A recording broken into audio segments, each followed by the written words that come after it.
Well, summer has certainly arrived, and as we flock to pools and beaches to cool off, sadly, the risk of drowning increases. Each year, the warnings are sounded, but tragedies in the water continue. Let's discuss this now with the President of Life-Saving SA, Dhaya Sewduth.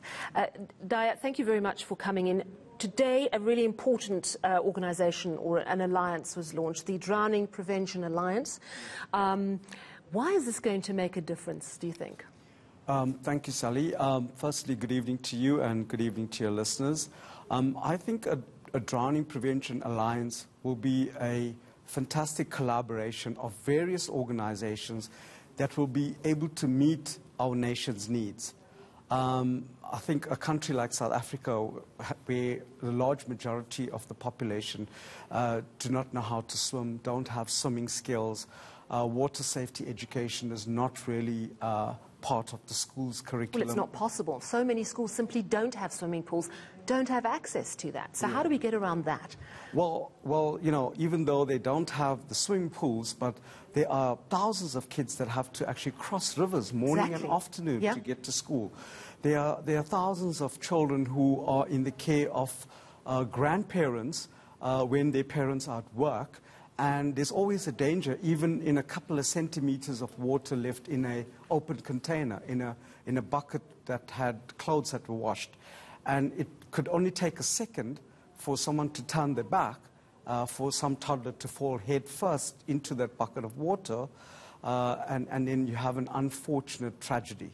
So the need is great, and I believe a Drowning Prevention Alliance can actually deal with a wide spectrum of issues, ranging from legislation, which is largely absent, from research, from drowning prevention campaigns, to swimming skills.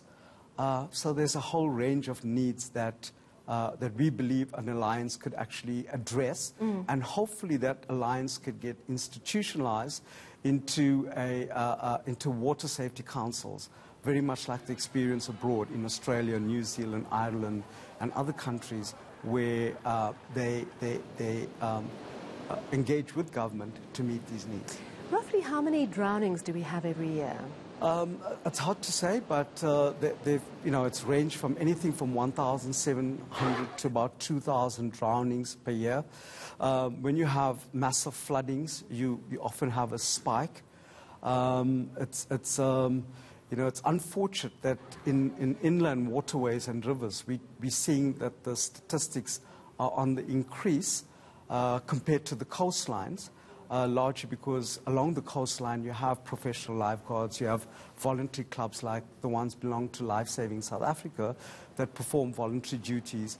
So you have a fair amount of protection, but the figures are on the increase. No, that's very worrying. You say they're rising. Yes. You know, I was wondering, where do most drownings occur? Is it those unguarded bodies of water inland? Is it at the coast? Or is it these awful tragedies that happen when your back is turned and your child tips into a bucket of water and you don't realize? It's a range. The statistics range across all of those environments, but we've seen that the inland waterways, unfortunately, they've been increased statistics. What is important is that the age group factor is also an important. Our research has shown in the age group of around 5, 6, up to 17 years old, that is the age group that is at the highest risk. You know, as you say that, of course, we think of Enoch and Pianze from Parktown Boys High, who drowned this year in that river at a Nyati Bush camp. And we know yesterday that the principal has now been fired as a result. We do expect to see more action. But there's a situation with a school, a well-resourced school, teachers who knew how to swim, and yet still allowed these boys to enter the river that was actually dangerously high, we understand. There's so much that needs to be done around education. Where do we start? I think largely in the education sector itself, an organization like Life-Saving South Africa, we have written the water safety and the drowning prevention section in the life skills orientation. We've done it only at grade 4 and grade 6, but we have limited resources as a voluntary organization to reach every school. So I think the Department of Education, has the potential to actually roll this out at a greater scale. But looking at that particular incident, there's so much that can be done in terms of ensuring that safety comes first. The Schools Act, the school has a safety framework. It seems to be a little absent in terms of excursions and safety around water bodies. But I believe that, that lots can be done. Assessing the skills of learners, ensuring that they have the safety equipment. But most important, Sally, every event, whether it's a swimming gala, an inter-school gala, they must have safety officers and lifeguards. And our country has huge, job creation imperatives. There are thousands and thousands of lifeguards that we've trained. Young people who are absolutely skilled, they have the qualifications. They may be students, and they could do with the extra earning. Absolutely. But aren't we seeing a situation where some lifeguards on certain beaches, because municipalities are under pressure, are not actually being employed? They're not being given those jobs.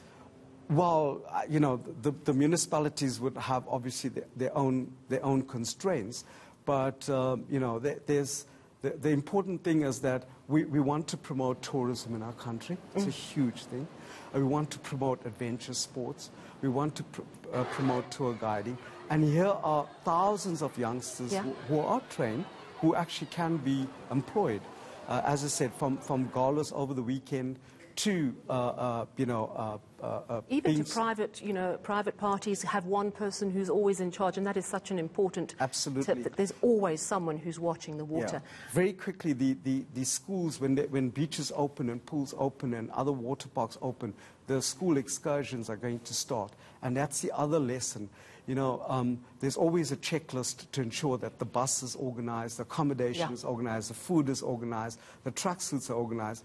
We urge schools to ensure that they contact beach managers at the coastline or at whichever water park, because those experts can ensure that they're guided to a safe place where there are lifeguards on duty. Absolutely. And not just stop along any coastline and recreate. That's when the dangers are. Thank you so much for coming into the studio this evening. That was President of Life Saving SA, Dhaya Sewduth.